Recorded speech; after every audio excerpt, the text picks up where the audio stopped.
पहाटेचे 3:30-4च्या दरम्यानचा वेळ आहे. तुम्ही माझ्या मागे बघत असाल तर इथे आग लागलेली आहे. प्लेझंट पार्कमध्ये मी सिल्वर क्राउन इमारतीच्या टेरेसवरती आहे. त्या बाजूला इकडे पूर्णपणे आग लागलेली आहे. आणि सांगण्याचं तात्पर्य असं की प्रशासन किती ढिम्म आहे, तर प्रशासन किती गेंड्याच्या कातडीचं असू शकतं त्याचं उदाहरण हे आहे की तुमच्या आमच्या जीवाची यांना काहीच पर्वा नाही. त्यांची फक्त हप्तेखोरी झाली पाहिजे. त्यासाठी लोक कोणत्या तराला जातील ते तुम्हाला सांगतोय. हा सर्वे क्रमांक 51 आहे. त्याच्या आधी सुद्धा माझ्या उजव्या बाजूला जे काही मोकळं ग्राउंड होते, जिथे फर्निचरची दुकानं होते, तिकडे 2दा आग लागली आहेत. 2दा सिलेंडरचे स्फोट झाले आहेत. वारंवार तक्रारी करून सुद्धा त्याच्यावरती काहीच कारवाई झाली नाही.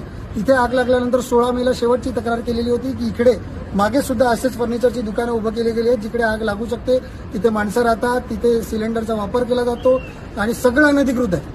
आणि याच्यावरती वारंवार तक्रारी करून सुद्धा प्रशासन मात्र ढिम्म आहे. आयुक्तांच्या कार्यालयाला सुद्धा ईमेल गेला होता. त्यांनी अतिरिक्त आयुक्त जे काय पानपट्टे साहेब आहेत त्यांना पाठवलं होतं. त्यांनी पण याच्यावरती कारवाई केली नाही. थोडक्यात तुम्ही